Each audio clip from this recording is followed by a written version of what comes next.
Nice. How's it going, everyone? Welcome to Up North Live. It is Thursday. My name's Jeff Up North, and joining me, as always, is my co-host Isaac556. How are we doing? Doing well, man. Happy to be here. Looking Good. forward to talking about these mounds, these glorious ancient mounds. I'm looking forward to it. It's going to be fun. So, but how you guys doing? Good to be back. Doing good, yeah. Doing back on the weekly stream grind. So give myself a little bit of a break from doing weekly videos. Otherwise, I'm gonna run out of sleep and stuff to talk about. Andrew, how we doing? What's up, my neighbors? Doing good, doing fantastic. Christmas season. Gifts are still not wrapped. I'm staring at a pile of them, but that's Santa's problem, not mine. There you go. And our guest tonight, all the way from Arizona, Mr. Alec Baldwin's finger. How we doing? Doing pretty good. I don't know anything about this subject. I just know, bits and pieces I've picked up from various videos, but one mound I have seen before is the huge one in Chaco Canyon. That's pretty cool. I didn't know there was one in Chaco Canyon.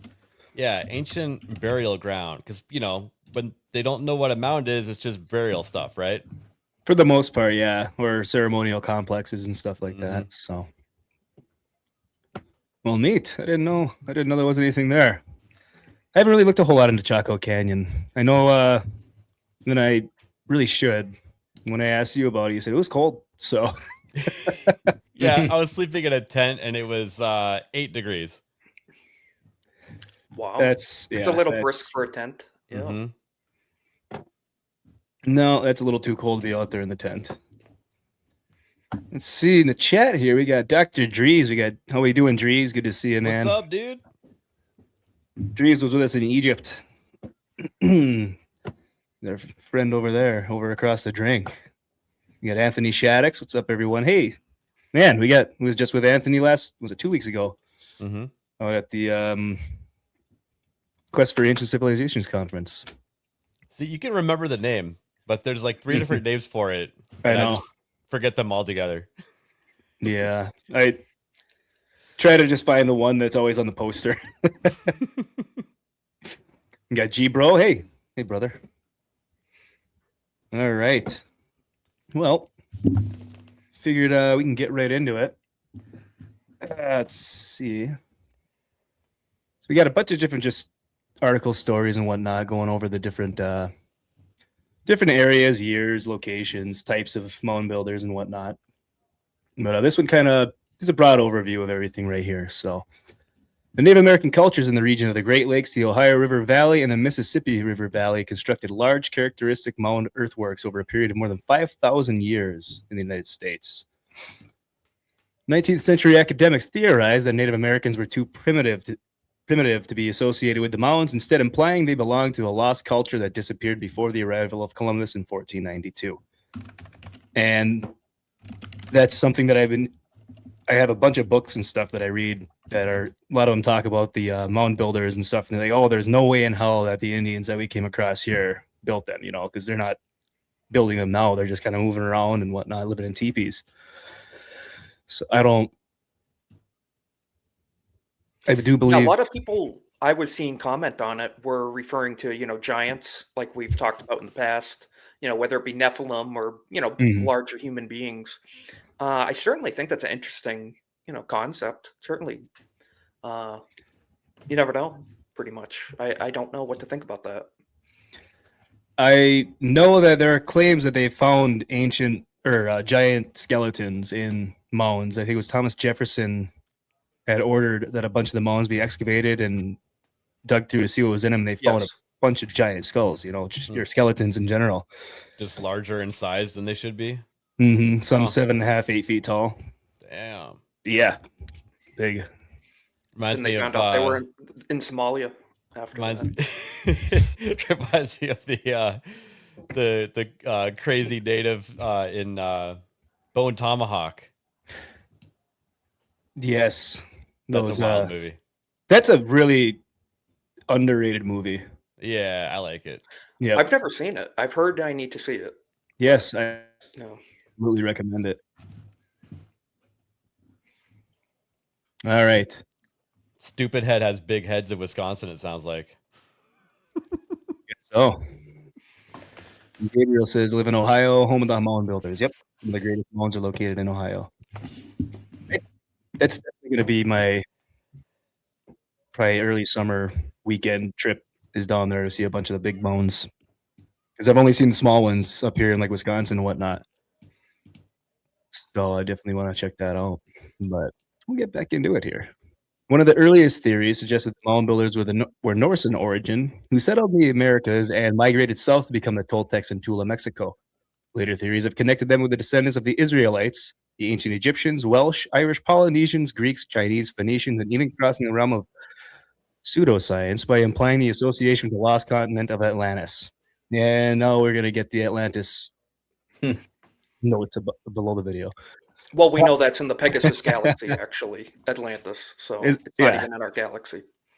Is YouTube actually community noting videos with the Atlantis stuff? I don't know, but I'm sure they would. Okay. That's something they would do. Yeah, you say it. I'm not even going to say it because they're going to do it then. Let's see. Proper academic studies have shown that the mounds were built by the Native American cultures over a period that spanned around 3500 BC to the 16th century AD. That includes part of the Archaic period, 8000 to 1000 BC, the Woodland period, 1000 BC to 1000 AD, and the Mississippian period, 800 AD to 1600 AD. One of the earliest known mound complexes was built at Watson Brake in Louisiana around 3500 BC during the Archaic period. This site was developed over centuries by a pre-agricultural, pre-ceramic hunter-gatherer society who occupied the site on a seasonal basis. The builders constructed an arrangement of 11 earthwork mounds around 7.6 meters in height, connected by ridges to form oval-shaped complex. And I actually had a picture of that, an artist rendition of it. Share. This is Watson Brake. It's not the best quality here, but that's what they figured it looked like back in this heyday. Yeah. Excuse me. Yeah, it's kind of neat. And I can't remember if it was here or if it was Poverty Point. They were talking about how they think the circles might have actually gone across where the river is now because the rivers move over time. Right. So they think it might have been even bigger at some point, but I don't know. Yeah, that's so cool. The encampments, I mean, that's the thing, especially for agriculture, if they were specializing in maize, corn at the time, if you've ever grown that, that sucks up a lot of water, that plant. Oh, yeah. That is a water hog. So that's a big motivator for being right on the water's edge. Yeah, I think there's a ton of corn domestication up in central Wisconsin and the Lower Peninsula of Michigan. I mean, there still is nowadays. So, I mean, why would it change over time? Yeah, they were cultivating it. They made all these different breeds, interbreeding, and made all these different variations of corn, for the all sorts of various seasonal changes. It was really fascinating, And each plant still only grew one ear of corn on it, right? Back then. Yeah. Yeah. They didn't have multiple like we do now. I think it's kind of interesting because Andrew, ABF, and myself, when we were down in Peru, there's corn everywhere. I mean, but it was like huge. Those kernels were like, what, that big? Like a quarter or a half inch or 3/4 of an inch for kernel? Yeah. Not really that tasty, though, compared to our sweet corn. Mm-hmm. Yeah. Or I bet it was pretty starchy and pretty low sugar content, I bet. Yeah. Yeah, it was just like kind of tasteless, kind of boring, actually. Like they had the street corn that they would sell you, and unless they put something on it, it was just like, I'm good. Tastes like cornstarch, practically. This is boring. Yeah. Hey, did you try the corn? Yeah, again, like ABF said, it was just meh. Okay, I didn't know if maybe you got a different breed. No, it's pretty much all the same. I just remember seeing it, and I'm like, oh, that looks so good. And then when I had it, I was so let down. What color was it in Peru that you got? It was yellow, but probably like lighter yellow, like more closer to white. Yeah. Yeah. All right. Where was I? Right there. Another early site is Poverty Point, a ceremonial mound and ridge complex located in the Bayou Macon, also in Louisiana. Poverty Point was constructed over several phases, the earliest being around 1800 BC during the late Archaic period, continuing through 1200 BC. The builders were a society of hunter, fisher, gatherers identified as a Poverty Point culture, who inhabited the stretches of the lower Mississippi Valley and surrounding Gulf Coast. The earthworks consist of 6 concentric C-shaped ridges stretching 3/4 of a mile on the outermost ridge. These encircle a 37.5-acre plaza, which contain a series of post circles. The most distinct features from ground level are the mounds constructed using loess, a type of silt loam soil, which reaches heights of up to 21.9 meters. That's pretty high. Yeah. I got another artist rendition of Yeah, when Poverty you think Point. of it, that's what, like over 60 feet or something? Mm-hmm. Yeah. Ish, yeah. Oh, More than Pretty 60. substantial. Yeah, more than that. Yeah. geez. Hmm. There we go. And Poverty Point looks. It's not the right picture. I was going to say it looks almost identical to the other one. So it's definitely the same culture Yeah. of. What's really cool is they had like pyramids almost, or like platform mounds like that. It's really interesting how they planned it out. You know, they didn't just start putting huts everywhere, and and if they did, they tore them down and put them in rows like that. You know what I mean? Because usually, like a civilization, it'll just be kind of scattered all over the place unless there's planning, and that required planning. Yeah, they definitely had a lot of planning, a lot of celestial like planning with the stars, alignments, and stuff like that. And Looks like the first HOA or something, practically. yeah, pretty much. Hey, Nishi. Yeah, I'm just picturing like medieval Europe where they're just stacking buildings next to each other. You know what could fit in this corner? Probably another house. What's on top of my house? Oh, I'm going to put another house up there. Mm-hmm. And you have like 12 people just crammed in 12 feet of space. That looks well planned.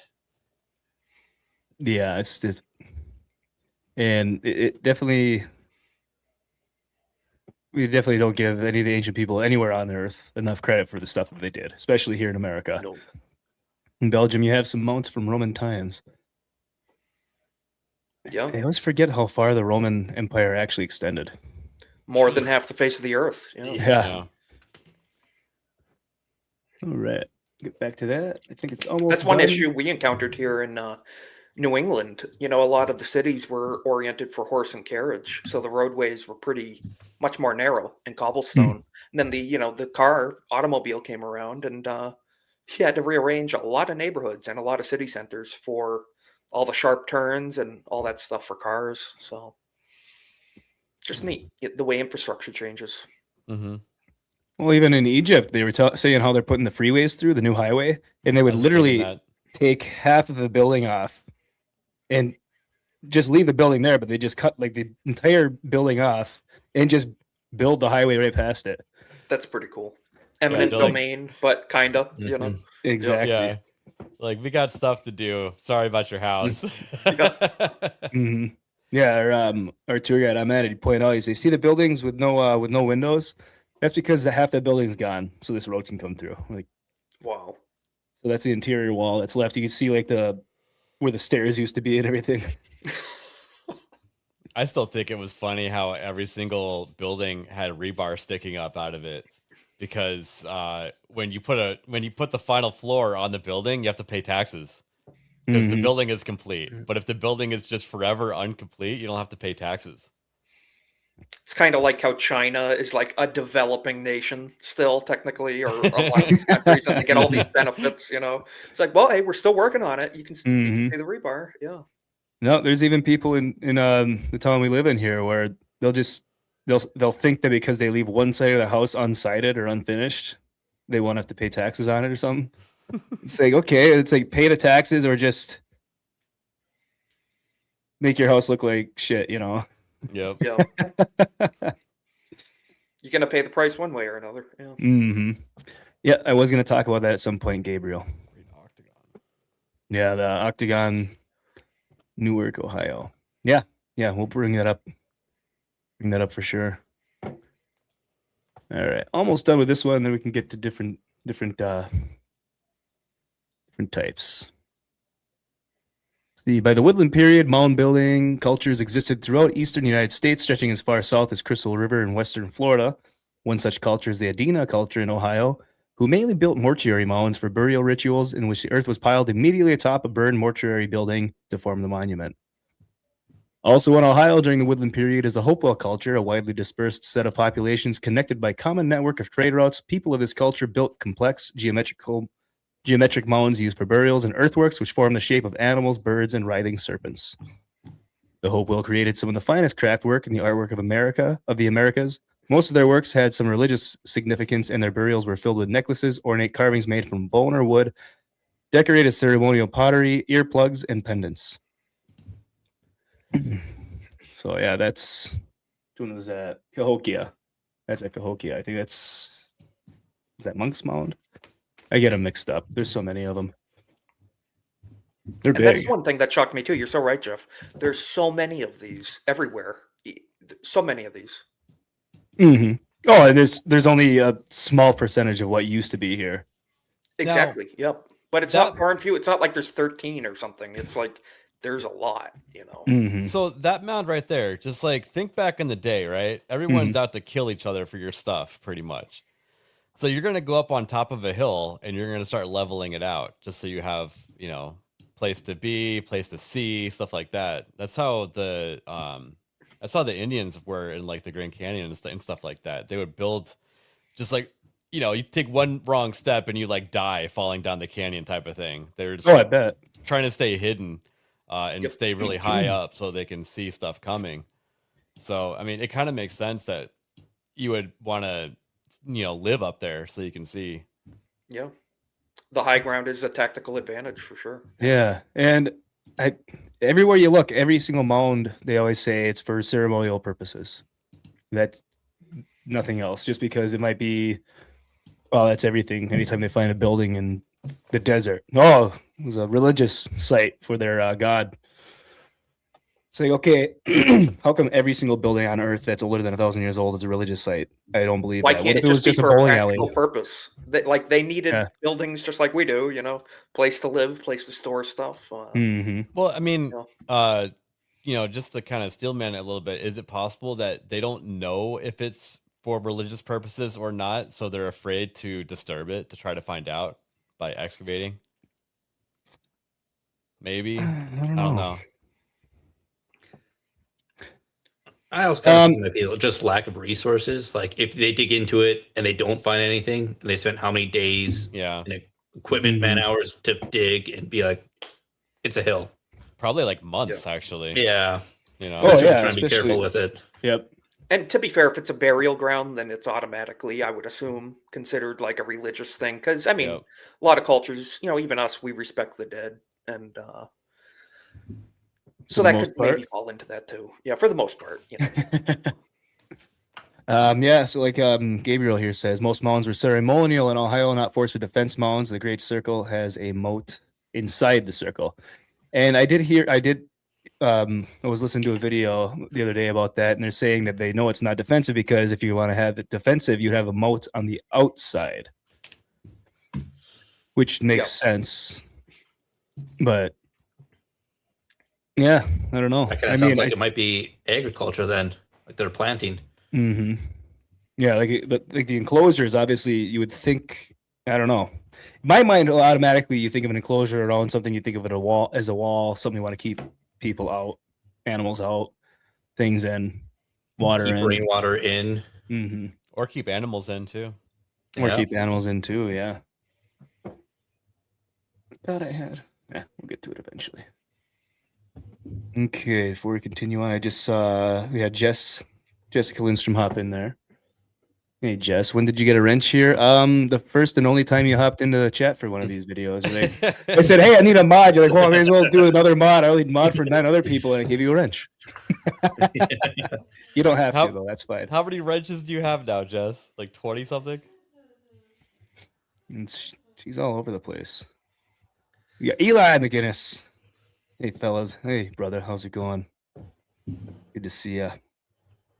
Have they used ground penetrating radar? They have in a lot of places, a lot of ground penetrating radar, a lot of LiDAR. I mean, people are using the LiDAR on the USGS website to find mounds all over the place that haven't been documented yet. Or won't be documented because they're on private property. And as soon as you say I have something like that on my property, they're going to come in and try to make a heritage site out of it. So, yeah. Huge circle. Yeah. Okay, definitely. We'll look into that as well. All right. Continuing on, Mississippian period. Saw mound building reaching new heights with cultures such as the Plaquemine cultures and the Mississippian culture constructing giant platform mounds and settlements that rival European cities in size at the time. The most famous of these is Cahokia, a center of the Mississippian culture that was first constructed around AD 1050 in western Illinois. Cahokia covered an area between 6 to 9 square miles and contained 120 earthen mounds. Damn. Yeah, that's a lot. The mounds ranged in size and shape from raised platforms, conical and ridge-top designs, with the largest being Monk's Mound, named after a community of Trappist monks who settled on the mound, a 290-meter-long platform consisting of raised terraces. It kind of looks like, I mean, the way it's pointed off, it kind of looks like an arc. That's, I mean, I know it's not, but it's interesting. That's that shape, you know. Mm-hmm. Yay, mushroom. But it's more practical that way instead of squaring off a corner and. Yeah, because cool. I mean, they were able to like lazily put it backed up to the river. You see that? Right. So then they just put 2 points into one. Yeah, and yeah, I'm really leading towards this is more practical than religious. A lot of this stuff. Mm-hmm. I think there was definitely religious. I think like Monk's Mound, the big one in the center. It might have been religious, but I haven't heard any or read anything about like having like a god king or anything like that, like they had with the Inca or the Egyptians and stuff like that. Right, so I don't know really what purpose that I've been able to find so far that big platform step pyramid type mound in the center would have to do. Maybe like a town center. Obviously, if someone needs a complaint, dispute, or focal point, you can head to the center of town. That would be have a good your voice be heard. Talk to other people, complaints, or someone's invading, kind of thing, like a system. Yeah, someone's invading from where? Behind you on the river. Yeah. So, after the arrival of Europeans to the Americas, early explorers found the territories of the Mound Builders largely depopulated and the mounds mostly abandoned. However, there are some accounts, such as Historia de la Florida by Garcali de la Vega, which describes how the Native Americans build mounds and their cultural practices, suggesting first-hand account from interaction. And that's something that I didn't know about, because in the past couple of years of even knowing about the Mound Builders in more in depth, because in high school in history, American history, I think there was like a paragraph about the Mound Builders, when it turns out they're more, their culture was just as big, if not bigger, in trade networks than some places in Europe and Eastern Asia. Only to be which is interesting because it's our neck of the woods. We live in this area, and we probably learn more about stuff in Egypt than we did what's in our own backyard. You make a great point, Jeff. Yeah, even with South America and the rainforest, they've been finding all these different lost cities and trade networks that rival the Roman Empire in some places. Wow. So it's, I mean, I understand the technology's gotten better for us to be able to look, but whoever wrote the history books apparently haven't changed them much in the past 100, 150 years. Yep. I mean, it's probably because of tourism. Like, these mounds just don't bring in the tourists. It's not really worth trying to, make them presentable as like an attraction for people to come visit. Right. That'd be my guess. I think they're going to start It's- getting more popular though. Go ahead. I would hope so. I can see people going out and be like, "Hey, cool!" If it's a cool shape, like a serpent mound or anything, but like a normal hill, I'd be like, "It's a hill." Yeah. Okay, you guys, I could go in my backyard. There's a hill. It's not as big as a hill, but it's a hill. The average Right. person won't appreciate it or care. Yep. But I think shows like Ancient Apocalypse, like we were talking about before the show, I think shows like that, because that really opened my eyes to some of these mounds that I had no idea existed, even, and they're within 8-hour drive of me, which seems far, but I can definitely do a day out of it. That's a Midwest fashion. Mm-hmm. You want to fly it? Now it's 8-hour drive. I can do it. Pretty much. Where were I mean, the I live mounds less at- than an hour. Oh, go ahead, ABF. I was gonna say, where are the mounds at that they were talking about in season 2? Wasn't that like Malaysia or something like that? I can't remember. I know. Shoot, Those were I don't really know. impressive. I know there's a lot of the earthworks and stuff that they're finding in the Amazon. The geometric shapes that are just like the ones found in Ohio. Hmm. The square and the circle. That's crazy. Mm-hmm. Yeah. Weird world. No, I was going to say, like, I live less than an hour from America's Stonehenge, and now that's something to look at. That definitely attracts tourism and stuff in New Hampshire. But like you said, a little hill, like a little peak, like you said, kind of in your backyard. If it's not overly interesting, it's not going to get the tourism. Yeah, you're right. It might pick up in popularity soon, though. Mm-hmm. Yeah, and I mean, and there's been so many excavations and so many mounds just completely decimated by like farmers, loggers, and stuff like that, because they're just like, oh, this is in my field that I just took or I just bought, Right. and it's taking up half an acre of good farming, so I'm just gonna plow it over, and whatever was in there it's lost to history. We'll never know what was there, and they did that to most of the mounds in the country. Because they didn't have any cultural significance or historical significance to the early American expansion. Well, which when is a you're damn just trying to shame. feed yourself and your family, you don't really care. It's like, oh well, it's dead to me. Yep. So. Yeah, and we'll get into a little bit more stuff about that too down the road a little bit here. But when they thought they weren't worth anything. All right, and one of the last mound builder cultures, the Fort Ancient culture, likely had contact and traded with Europeans, as evidence of European-made goods can be found in the archaeological record. These artifacts include brass and steel items, glassware, and melted down or broken goods reforged into new items. The Fort Ancient culture was largely wiped out by successive waves of disease such as smallpox and influenza in the 17th century, suggesting the population decline in the wider mound building cultures during this period was also a result of a disease introduced by the first Europeans to make contact. Which is what I find interesting, is because a lot of these other mound building cultures were basically gone before this. Like, oh, they were wiped out by disease. Like, okay, where'd the disease come from if the Europeans didn't come for another 800 to 1,000 years? So I don't know. Yeah. All right. Yeah, I think a lot of people have that gateway drug, Drees. I think even Gary was inspired by season 1 of it to make his channel. Yeah, that's when I first found out about that they did that. Because Yeah. I was listening to a nooner one day and like, oh, when are you doing another ancient history talk? Oh, Sunday. I'm like, ancient history? I thought you were a nerd. Yeah. A nerd for ancient history, obviously. Shout out to Nerderotic there for sure. Forbidden Frontier. Good people. Let's see. We have the Adena culture. So we're gonna get into a little more expansion on the different cultures we had. The Adena. Luke Caverns is finding some weird stuff in North America with LiDAR. He posted something today. I did not see that. I have to check it out. Cool. Really cool. Yeah. Dr. Greg Little has an encyclopedia on the mounds out. Got it right here.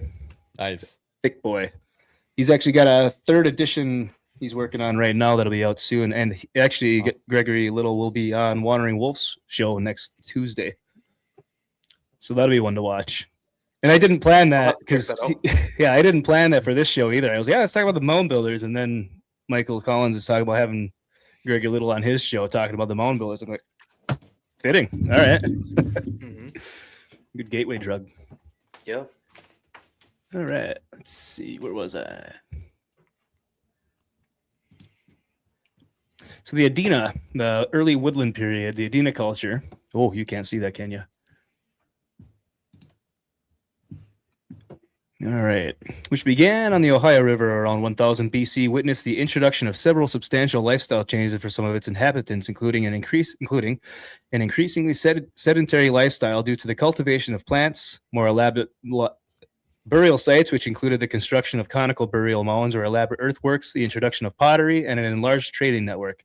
The most prominent culture within the early woodland period is the Adena, which was given its name by archaeologist William C. Mills in 1902 after his excavations on the Adena plantation in Chillicothe revealed the definitive cultural attributions, which turned the location into a type site against which all subsequent suspected Adena locations were compared.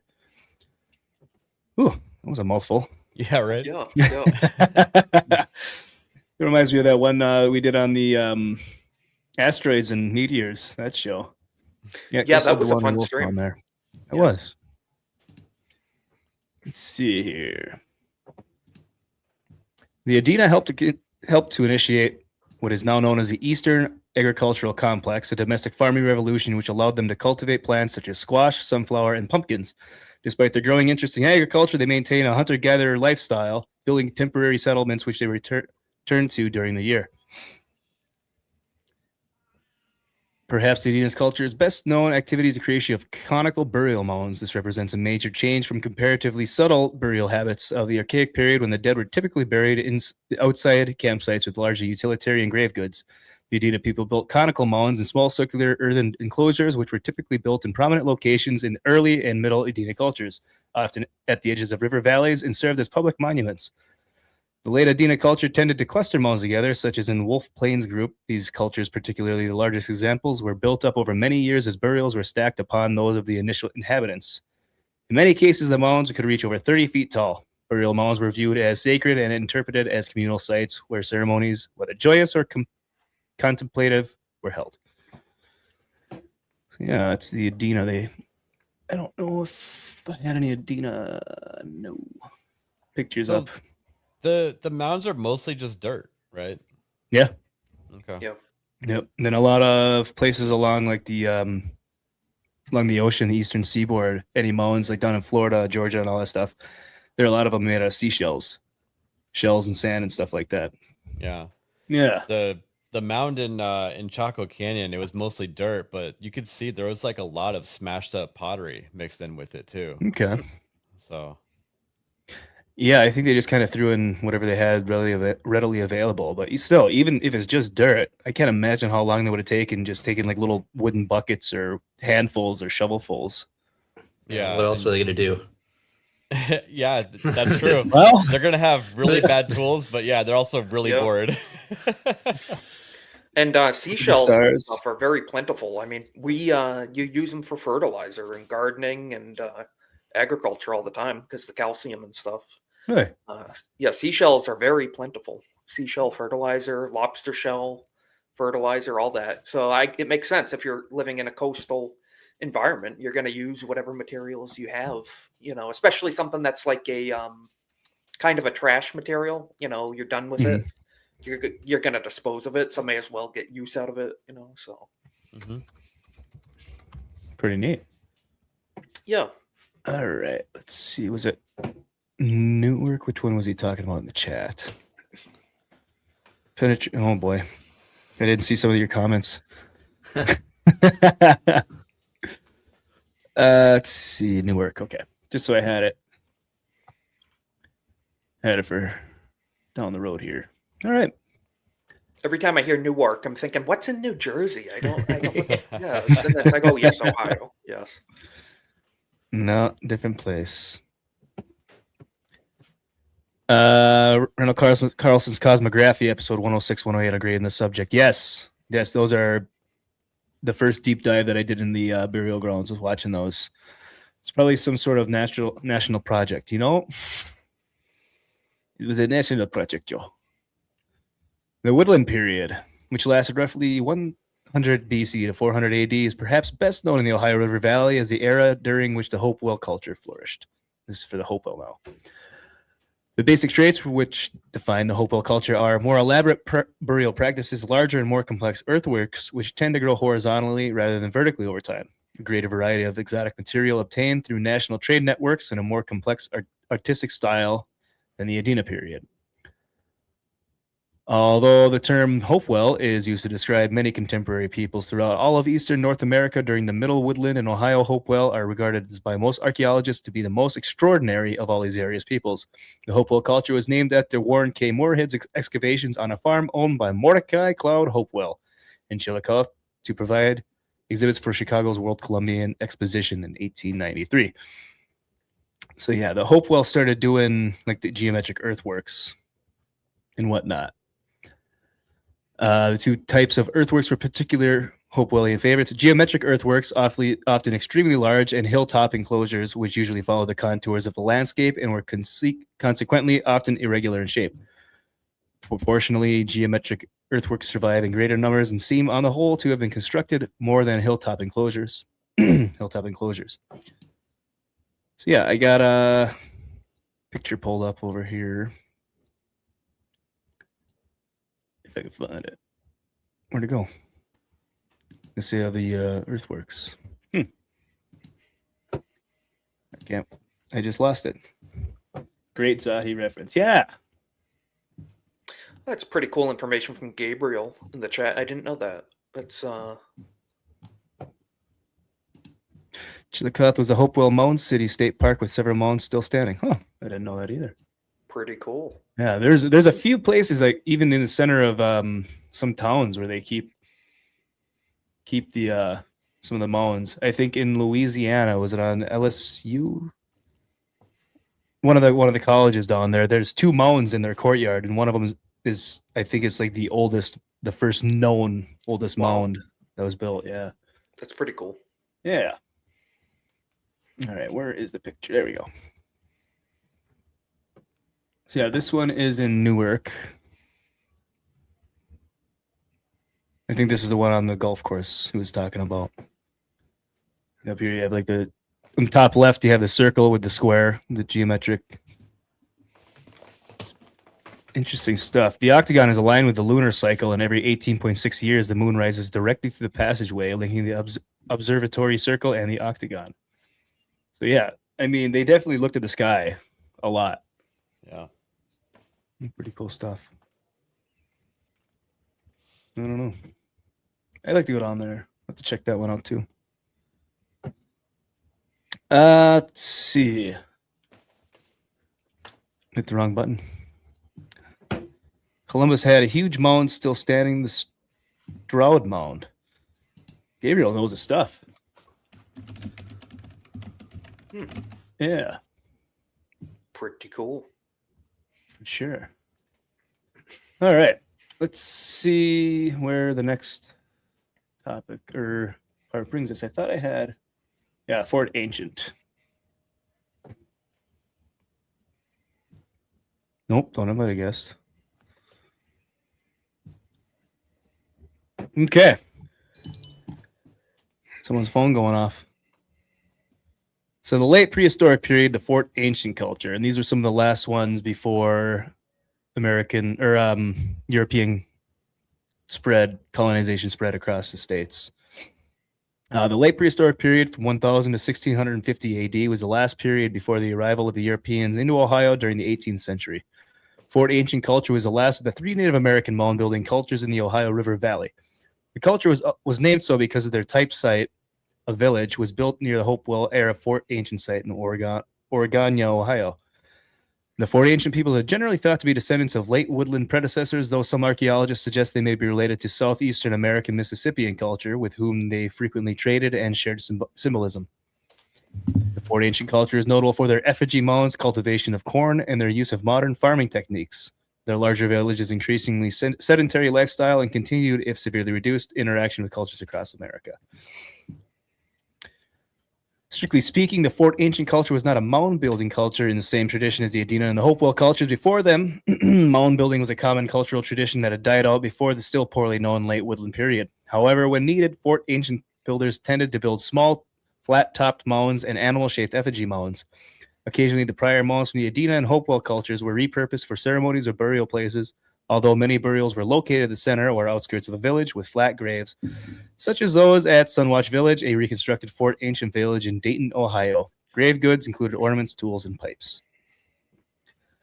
So, as many other cultures around the world, you see like it has like a peak in like their building and their culture in general, and then it just kind of declines and then either disappears or gets taken over by someone else.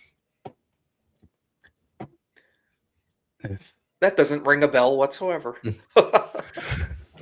Couldn't be When happening McDonald's used to have colorful advertising, and now it's just gray and bland. Mm-hmm. You know?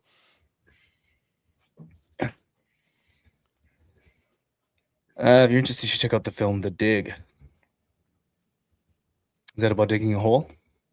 I already made that joke, but no, I did apparently too. it's she pulled out the book out of her bookshelf and was Okay. talking about it. Yeah, it's kind of interesting. Okay, yeah, we'll talk about it after this. Let's see. Eli says, if it kept raining and flooding your home, you'd build a mound too, maybe a moat. Yeah, Makes maybe it sense. was. Yeah, absolutely. Yeah. Early days, just grading and gutters, essentially. You know, it's just the old version of that. Yeah. Mm-hmm.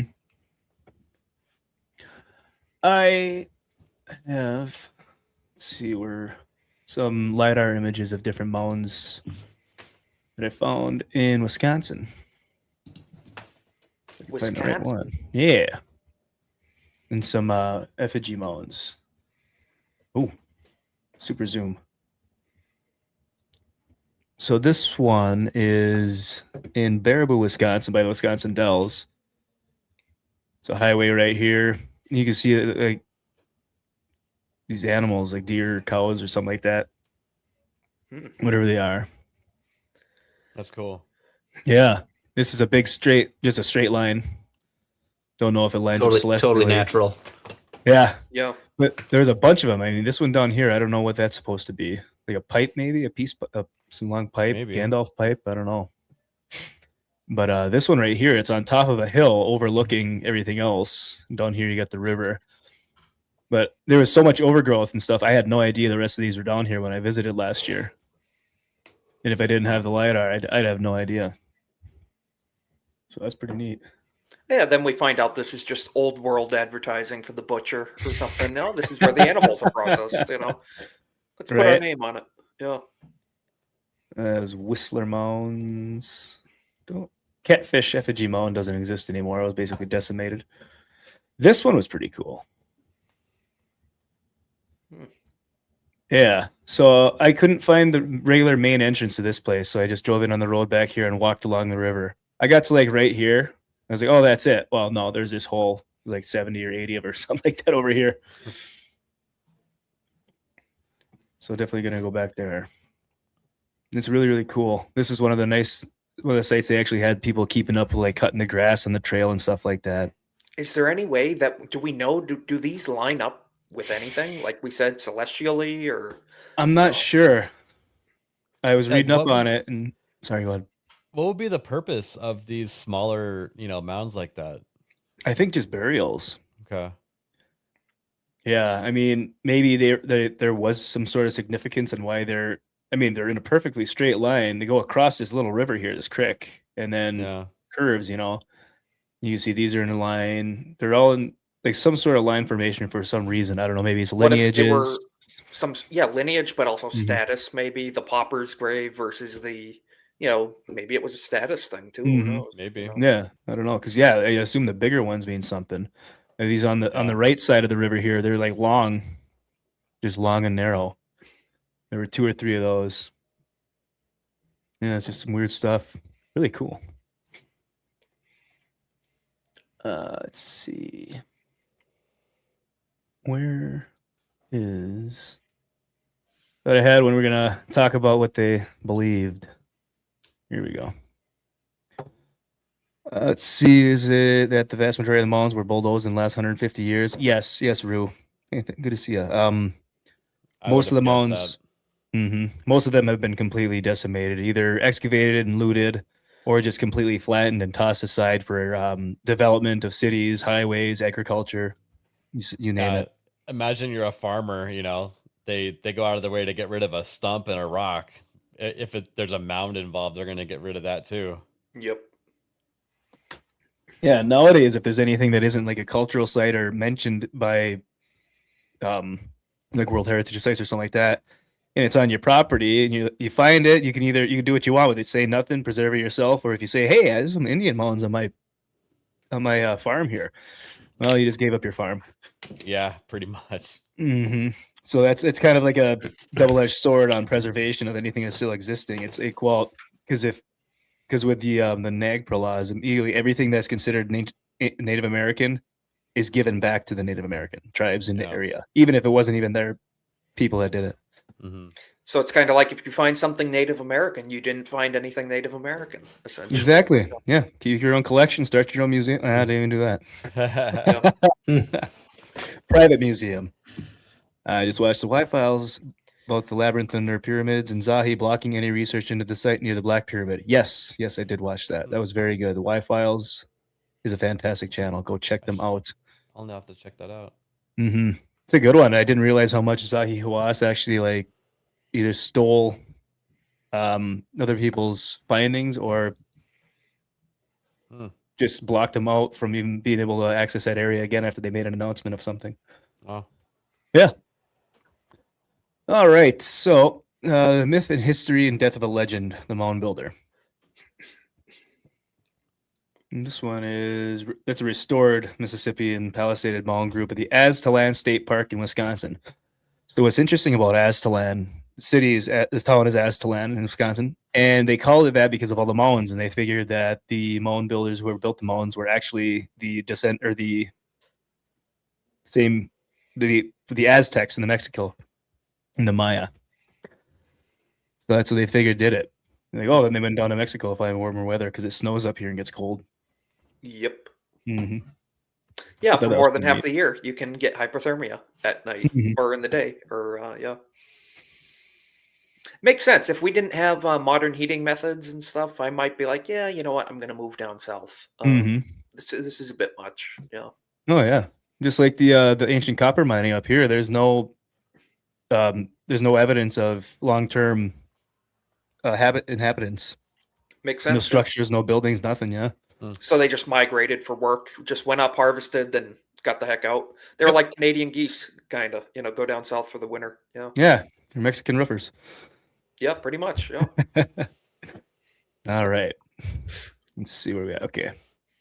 The Mound Builder myth is a story believed wholeheartedly by the Euro-Americans in North America well into the last decades of the 19th and even 20th century. The central myth was the indigenous people who lived in what is today the United States were incapable of engineering of the thousands of prehistoric earthworks found by the newcomers and must have been built by some other race of people. The myth served as a justification for the plan to exterminate Native Americans and take their property. It was debunked in the late 19th century. Key takeaways: the Mound Builder myth was created in the mid-19th century to disconnect within the thought process of Euro-American settlers. Settlers appreciated the thousands of mounds on the new properties, but could not bear credit to the mound constructions of the Native American people. The myth credited to the mounds to be fictional race of beings which had been driven out by the Native Americans.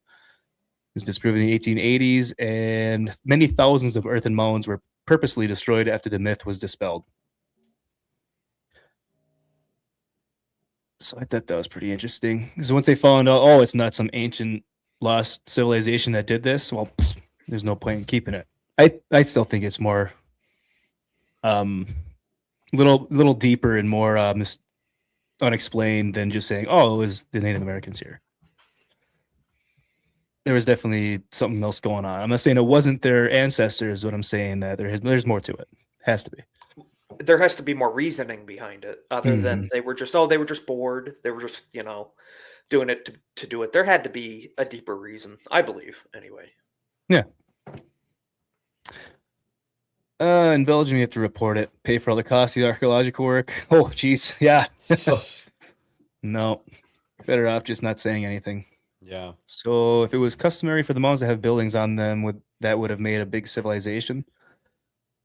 I would assume so. I mean, from what they found in the different burial mounds and the mounds themselves, are materials and trade goods from all around the country. I mean, they found obsidian, flint, copper, shells in Ohio, which that's kind of a central point from any different areas to get these trade goods. So I would assume it would have to be a much larger civilization than just a couple of mounds in one spot. Yes, they do with the Mormon Bible. That's an interesting tale in itself.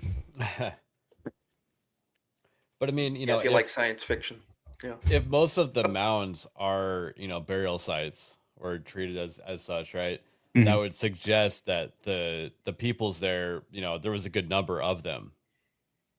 Oh yeah, they're gonna make a pile that large, right? If Mm-hmm. they're gonna dispose of bodies so it doesn't smell or catch disease or something like that, they want to put them somewhere else, or have some sort of ritual, but by putting them there too.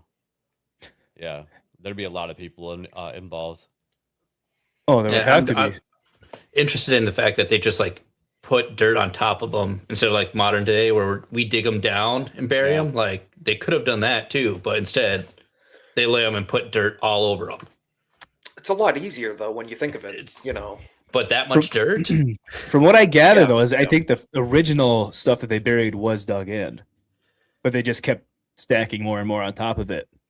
Like I think it might have even been family lineages with that too. I was gonna say, maybe it was like, more of the family died and they wanted to put them in the same place. Yeah, it's kind of interesting to think about. And it serves as a marker as well, so it's a physical mass that you can return to at some point if you wanted to. Yeah, and that's also what's interesting about the effigy mounds too, of the shapes and stuff like that. I mean, you're not going to see it from the ground really. I mean, I did the videos that I took when I was down a few of the mounds in Wisconsin. The effigy mounds, you can't tell what it is. There's Man Mound, which it's like 80 or 95 feet long. It's in the shape of a giant man. And looking at it from the ground, you're like, what the hell is this? So, yeah. Makes you wonder. Which Indiana Jones was it when he flew in the plane?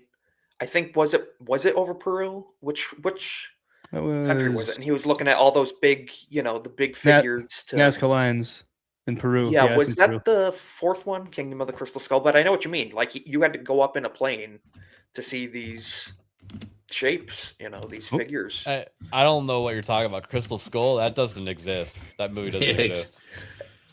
The fifth one doesn't exist. The fourth one, I can give it a pass. No, there's only 3. There's only 3. I could agree with that. So yeah, trilogy works. That's amazing, right? I think it's the last existing effigy of like a human being or a man. Why does he have a canoe rack on his head though? That's the interesting. Why is his head? I don't know.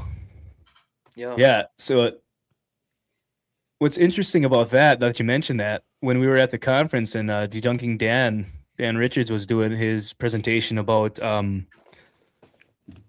some different culture, like head binding and elongated skull culture out in the Pacific Northwest, he showed one of the burials that they had. And it's like they put it like a canoe over 2 pillars over the burial site.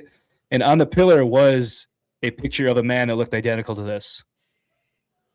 Like it was eerily the same. I got a picture of it actually. I'll pull it up. So yeah, what's funny? Well, it's not really funny, but they put the highway right to the feet there because apparently they couldn't go around it for some reason.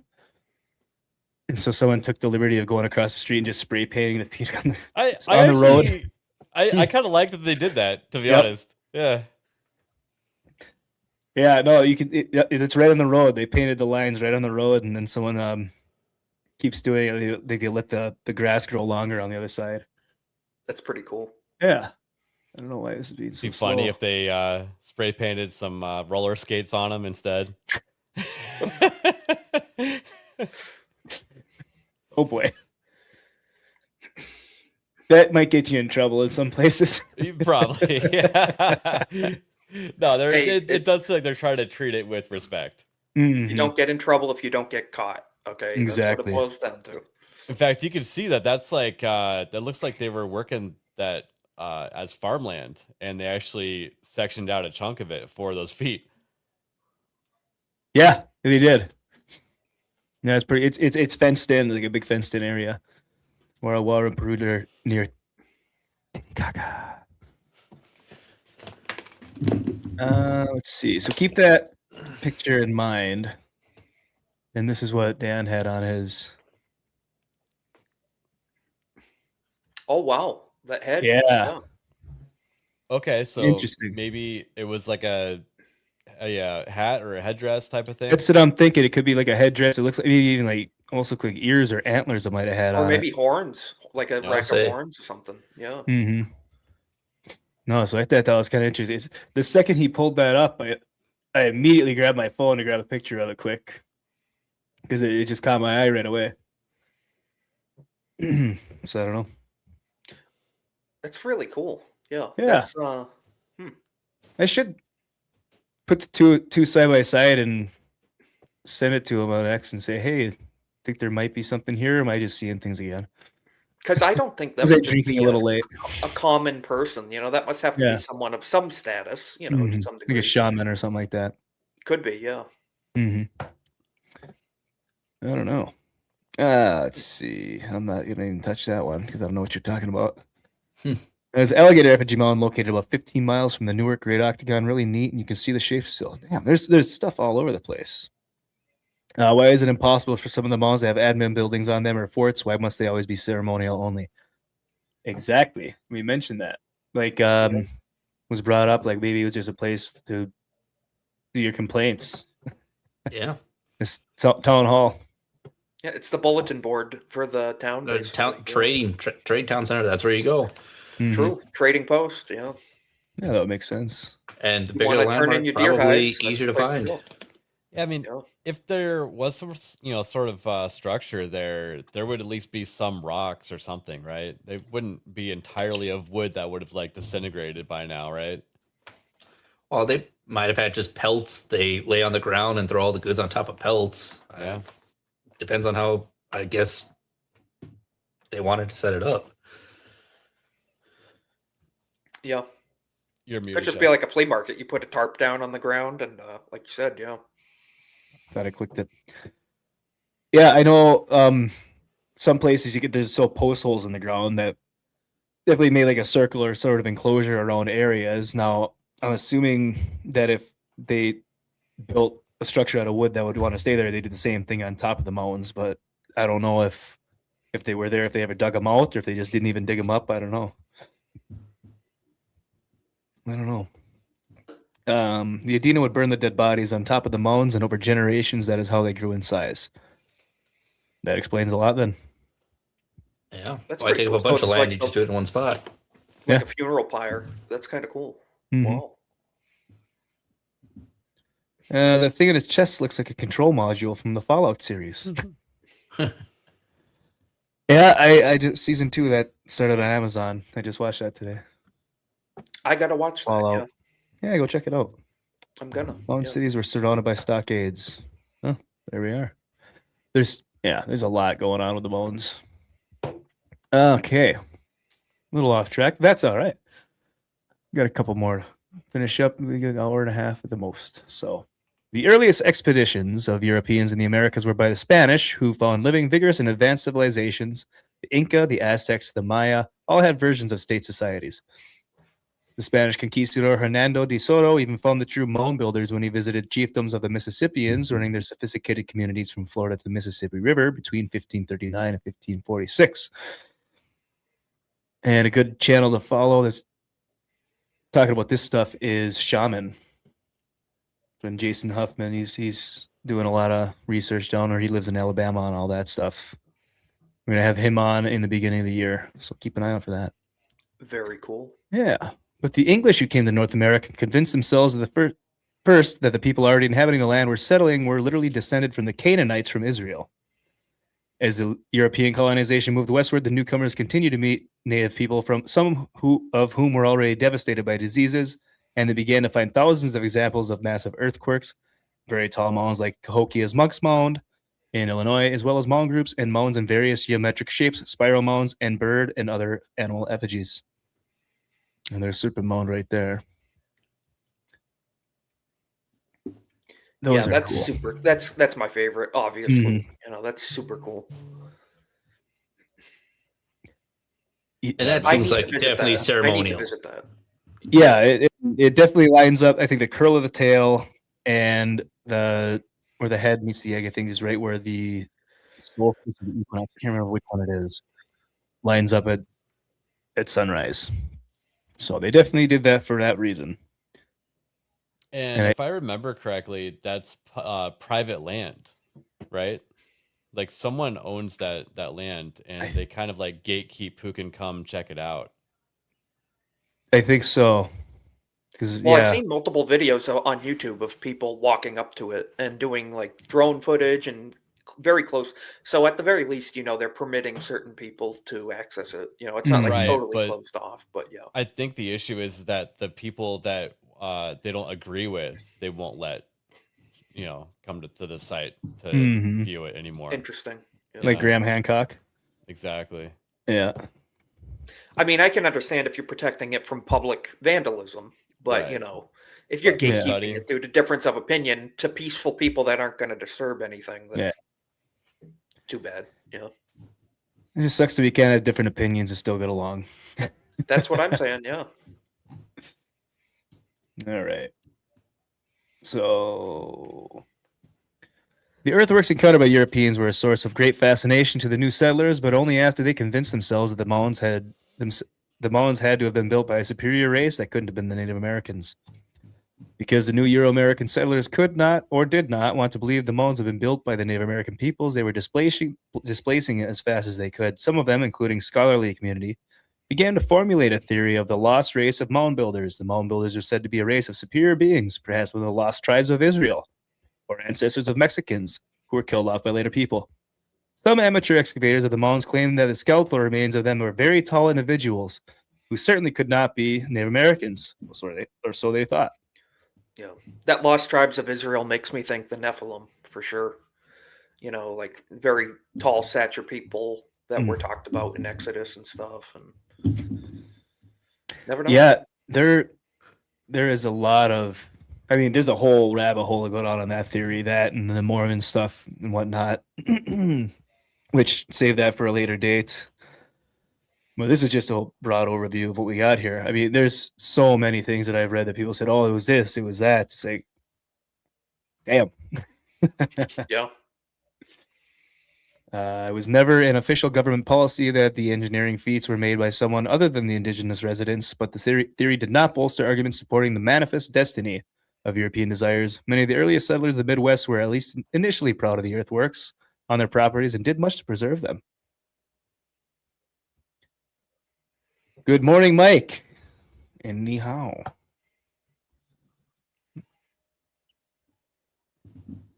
Let's see. They recognize now as prehistoric mound constructions in North America were modern Native American ancestors. Unfortunately, once the myth of the lost race was dispelled, the settlers lost interest in the mounds, and many, if not most, of the thousands of mounds in the American Midwest were destroyed as settlers simply plowed away the evidence that a civilized, intelligent, and capable people had been driven from their rightful lands. Yeah. And that's just the ones that they preserved because of that reason. That's not counting the ones that were just demolished because they were just mounds in a field. Well, that's what I'm saying. They're applying that thought process to the heady aspect of it, like the whatever. But I think a lot of it probably was, like you said, pragmatic. Like, this is in my way. It's going away now. You know, it's going to get demolished. I need to put a field here. So I attribute a lot of that to that personally. That's what I think. Yeah.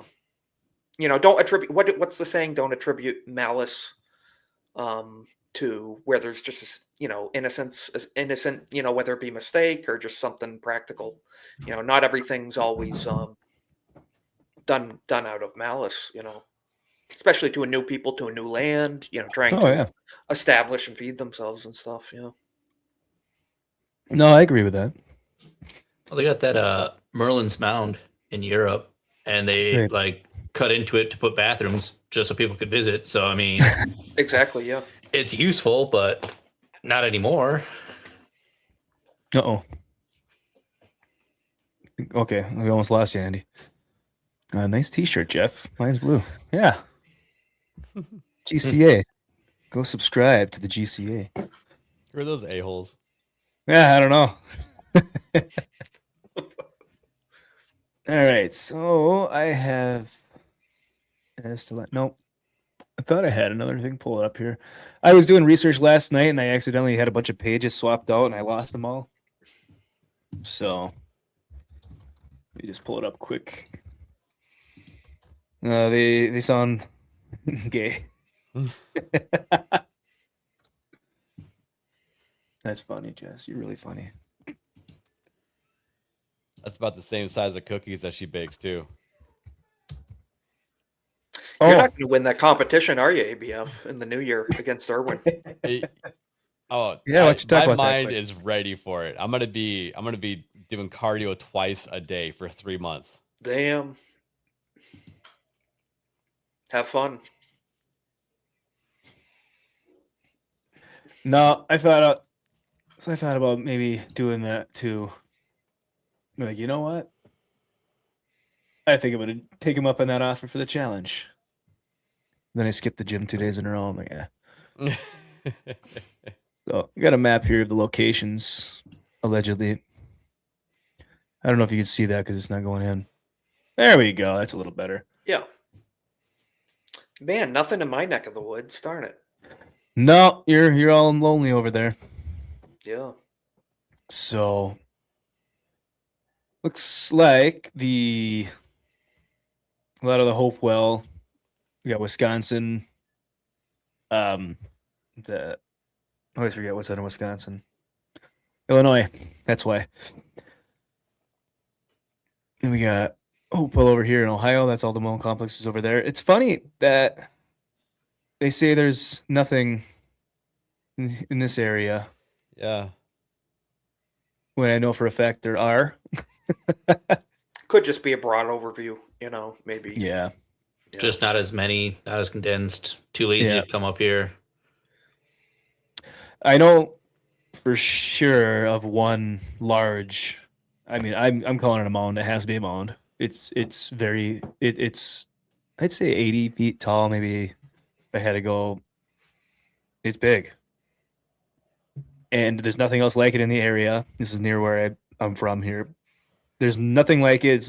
There's no way it's natural because it's a perfect circle. And I looked everywhere online, everywhere, asked people, yeah, there's no mounds in the UP of Upper Peninsula, Michigan. I sent them a picture. I was like, what's this? Like, where is that? I said, disclose location. So, there's a lot of smaller burial mounds up along the shores of Lake Superior and up in Keweenaw Peninsula. Isle Royal, there's some too. So, yeah, I mean, and it's safe to say that all of these, if the ones that are together at the same time, we're all trading with each other. Because they're finding copper, like Hopewell Mounds are finding copper from Michigan up here. They got the shells from the eastern seaboard, Florida.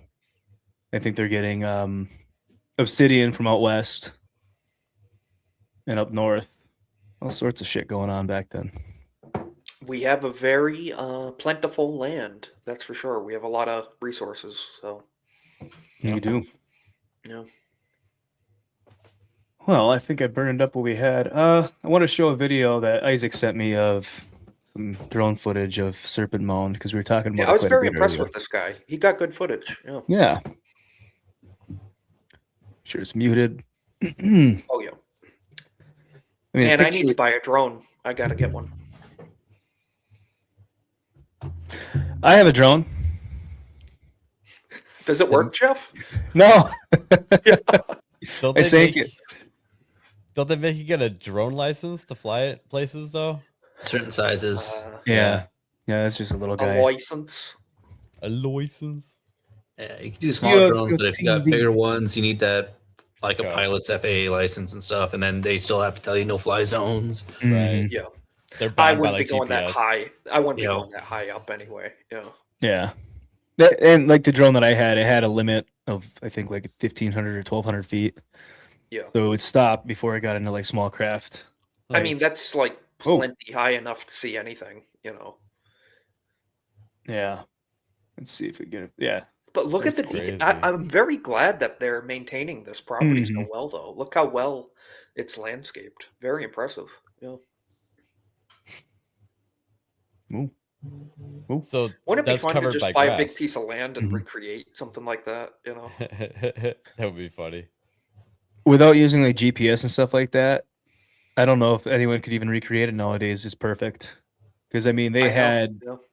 their measurements and stars and stuff like that they lined up. I mean, yeah, I'm sure if someone actually worked hard enough to actually try to, they probably could, but Challenge accepted, Jeff. I'll see you in 60 years. Let's do it. Yeah, I yeah, wonder what they used, for like measurements. Did they use string, and pacing and all sorts of, measuring sticks and who knows, They I would might have. have just poked sticks in the ground.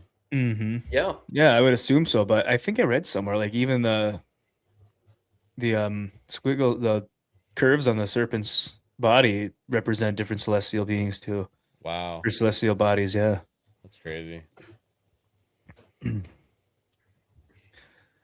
Yes, Trish. Hi, Trish. Yeah, we were talking about that. They really didn't let Graham come in and do any footage and stuff like that originally. Hmm. Yeah, you can see like a public parking lot. Like you can pay to go in and visit there. Yeah, yeah, it's all back there. Yeah, Mhm. Yep. $8 a vehicle. that ain't bad. I'd pay That's that. not bad. Yeah. So yeah, it's pretty neat. Yeah. Wish there was more like that still left. I mean, most of the effigy mounds, like I said, are just gone. Mike, yeah, Jeff, I remember the video you rescuing your drone and someone I forgot who fell out of the boat. Yep. My cousin fell out of a canoe trying to save the drone, but it was a lost cause because the drone is dead. The batteries, I was able to salvage the batteries, but the drone died. And I don't know if you probably can't Damn. see it Yeah. above the drone there. That's waiting for Nerdotic certificate of authenticity. That's funny. It said it's facing the sunrise. Yes, it was. Trish is good people too. She was with us in Yep. Peru, and she came out to Arizona for the conference, and we hung out with her. It's good to see her That's- again. It was. Yeah. Let's see. Like I said, I think I burned up everything here. The only other thing I had was that I kind of touched earlier. They thought that maybe it was connected to Mexico and the Tula, the Toltecs, but clearly they're saying it was just Native Americans. So I don't know. And I definitely plan down the road sometime to expand on this topic a lot more, get into a little more details, get some guests on too that have their own expertise and theories on it. I just wanted to do a broad overview of kind of what we had going on here. So, Very interesting. yeah. Yeah, and before this, I don't think I realized how many mounds are actually in the United States until you started pulling stuff up, to be honest. Mm-hmm. I I'm actually kind of baffled by that. Yeah, no, Yeah. I forgot to pull it up, but there's a map. It's in the beginning of Gregory Little's book here. I'll see if I can show. Like I knew we had some, but like there's like tens of thousands, right? Right. Okay, so I don't know how well you'll be able to see this on camera. You want a full screen? Yeah. So this map is just of known mounds as of like I don't know what date. All those little dots, every single little dot there. Those clusters, those are all different mound sites. Oh wow, yeah, I see it now. Yep. Damn. And that's just the ones that were remaining when it was made. So there were a lot of them. Oh, I thought I hit the wrong button. I didn't. So yeah, no, if you're interested in it, try to get yourself a copy of this or this new book that's coming out soon. I'll put a link in the description for Dr. Gregory Little's Encyclopedia of American Burial Mounds and Earthworks. Yeah, that seems like a good resource right there. Yeah. It is, yeah. No, I mean, when I was just trying to figure out what there was in Michigan, there was, I think, a page and a half for Michigan. Wisconsin had like 25, 30 pages. Ohio was half the Wow. book. In Illinois, yeah. But I was looking for like some of the mounds that I went to in Wisconsin. There are only 2 of them I could find in the book, and the other ones weren't even in the book. So I don't know. But he's adding more with the new book, so we'll see what he comes up with that. Yeah, no, I'm looking forward to getting my hands on one, hopefully, with the additions to it. So I think we're going to start winding her down there. We will start with Andrew. Aloha.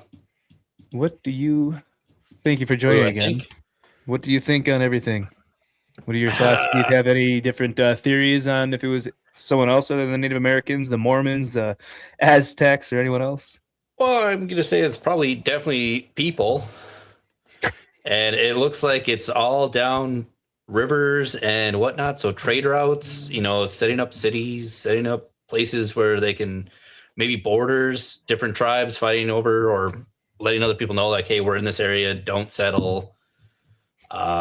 Simple agriculture, keeping snow off the ground, keeping water off their feet,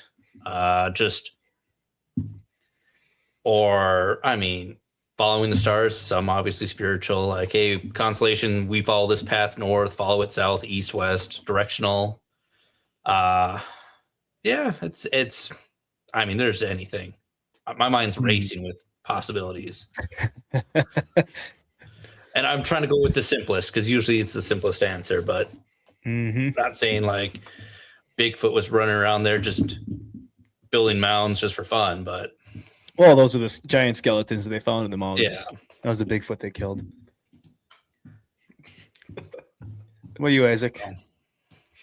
Yeah, I think it's a subject that's worth much more attention. Like you mentioned, Jeff, you know, it's right in our backyard. It's here in our own country. It's definitely worth paying a lot of attention to, because, you know, the stuff overseas, it's very relevant and important. But yeah, this is stuff that we can go drive to and just go look at, and it's pretty cool. Man, I'm tempted to drive out to Ohio sometime this spring or summer and go look at it, because it's not that far away. So yeah, meet up. Might have to. Yeah, that'd be pretty fun. And It would be. no, this was fun. And like ABF mentioned too, there's a lot more than I realized. You know, just digging into this and doing research the other night, it's pretty eye-opening. You know, a lot of rich history here. So no, I was glad I learned a lot. And yeah, thanks again, Jeff, for doing this. Pretty fun. Yeah, absolutely. No, thanks for being here again. The 100%. co-host from the start. Appreciate it. Absolutely, yeah. Mr. Finger. I don't know. To me, it seems like, and maybe that encyclopedia lays it out, but to me, it seems like there's different like classifications of these mounds, right? You have ones that are, you know, definitely like burial grounds. You have ones that are, you know, seemingly just decoration, but could be, you know, religious sites like we were talking about. And I think some had more thought put into them than others, as far as like maybe lining up with the stars and stuff like that, right? Oh, yeah. And then, you know, some of those hills that were just leveled out, that actually just seems like maybe land people were, you know, claiming as their own. And, you know, they could be like, I built that. That's where I live on top of, or that's where my, you know, crops grow, or something like that, you know? Right. So yeah, it's all really interesting. Yeah, no, I did forget to mention the different types of mounds, because you have platform mounds, conical mounds, effigy mounds. There's like 5 or 6 different names for them. I forgot to pull it up. I was all excited. I was like, yeah, I got all the resources I need, but I didn't. Yeah, no, I you know, that's looking way more into it than, because you were just trying to get a broad view of it. But I just kind of thought of that because we saw all different kinds of mounds, and they're probably not all the same, you know? Oh, right. Yeah. Very different reasons for some of them versus others. Cultural This one's got a differences pointy too. top. I mean, if This you one's live flat. Yeah, well, I if mean, you live 500 miles away from one tribe or another, you know, you might have different style, you know. Oh, for inherited. sure. So, you know. Yeah, because right here we have in Gregory Little's book, we got burial mound, cairn, which cairn is just an arrangement of stones and piled into shape. Compound mound, which consists of several conical mounds and are connected by linear mounds or elevated earthworks. We're running from one mound to the next. Conical mound, conical mound is a cone or oval shaped mound. And our earthworks, effigy mounds, we went over those. Habitation site, just a place where people lived in, a hilltop fort. Yeah. Midden mound, we talked about that, which is just seashells and stuff like that. So yeah. And there's a few more in there, but that's for another day. So let's see a few more chats here. Let's see. Egypt was great. I'm going to Japan. Also want to visit the U.S. Yes, Dries. Let us know if you ever visit the U.S. We'll have to meet up. You guys all have fun in Japan. I can't make that trip. I wish. Peru was incredible. Yes, it was. Just you don't need both kidneys. Well, it's already sold out now. Yeah, I'm sure we could put a good word in if you sell that kidney and you got cash in hand. I just need to get a hold of Sophie. A Peruvian friend. She knows where to sell the goods. So, well, Alec Baldwin's finger. Where can people find you, and what do you have coming up? Well, the next thing coming up is going to be in about half an hour. Isaac and I are doing something really dumb. We're going to play Fortnite together. Really? The Yeah, first time. over on my gaming channel, Gaming with ABF. Been trying to grow that one, trying to get to 250 subs by the end of the year. There you go. I only need like 15 more. Actually, I got it right here. I can't. Oh boy, I might have to watch that tonight. Yeah, it's never played Fortnite before ever, so check it out. We're going to be putting the gay in gaming. 100%. Oh boy, Fortnite's pretty, interesting. So, Mhm. yeah. Well, that will be very interesting to watch because I have played Fortnite like at the beginning and then I gave up on it because I didn't like it. Me too. But I haven't anyways, played it for like 7 years. So, Mhm. So here's ABF's main channel. Go subscribe to both of them. Hey, appreciate it. Thank you. Absolutely. Yep. Links in the bio as well. And if we had a mod in here, we could share those to the stream, but he's gone. Isaac, is that all you doing? Just Pretty much, gaming? Yeah. Here in a half hour, yeah, gonna be gaming with ABF over on Fortnite and Golden Age podcast Monday nights, 7:30 p.m. Eastern on my channel. That's all I've got going on, and then back here with you. So, having fun as always. Good to see everybody in chat too. So yeah, we had a good crowd in the chat. Thank you all for being here. Andrew, See. what you got coming up? Where can people find you? What is today? Thursday? sure is. We got Drink Up tomorrow, 7 p.m. Central. Again, me, Jeff, Willie, hang out, have some beverages, shoot the shenanigans, and whatever's interesting to us, find relatively funny and whatnot. And then Tuesdays are leveling up. We game random games. I have no idea what we're playing this coming one, but No idea. thoughts, opinions, you guys feel free to send them in. We'll talk about them, play games, whatever. So that's about it. There you go. As far as social media, I don't do any of it. So Yeah, I take I care leave of all that that to Jeff. stuff. Yeah. All the links you need are in the description below. Yeah, so go check out DrinkUp 906 on YouTube. As for me, same thing. Drink Up tomorrow night. Christmas coming up next week, so if family stuff gets done at a decent enough time, I'll be hopping on here, just kind of do a Christmas hangout. If I got nothing else going on, Christmas hangout, maybe do history of Christmas. Where does it come from? Where does it go? you might see a Back to Santa zero. Claus cameo that night too. Yeah. You never know. You never know. Yeah, and if anyone want to just hop in, say hi, and leave, that'd be cool too. I don't care. Andy did forget to mention about Drink Up tomorrow is we have a special guest, Corn Boy. He'll be joining us. Good So yeah. Oh, absolutely. So we'll be doing more on that. And then next Thursday, hopefully, wait, what is next Thursday? Next Thursday is Christmas. I just talked about that. Yeah. So hopefully I'll be working on a video in the next couple weeks here. Try to do at least a monthly video, maybe a little more than that. So Very cool. yeah. And I believe that's where we're all finished up there. So I want to thank everyone that joined us tonight. I want to thank you three for joining again.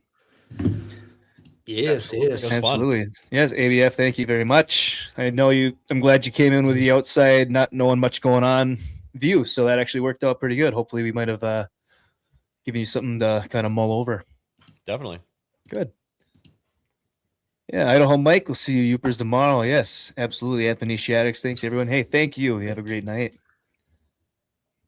Thank you, everyone. If you liked the video, please subscribe. Hit the like button. I gotta say it. Andy hates it, so we're gonna hide. We're gonna hide him.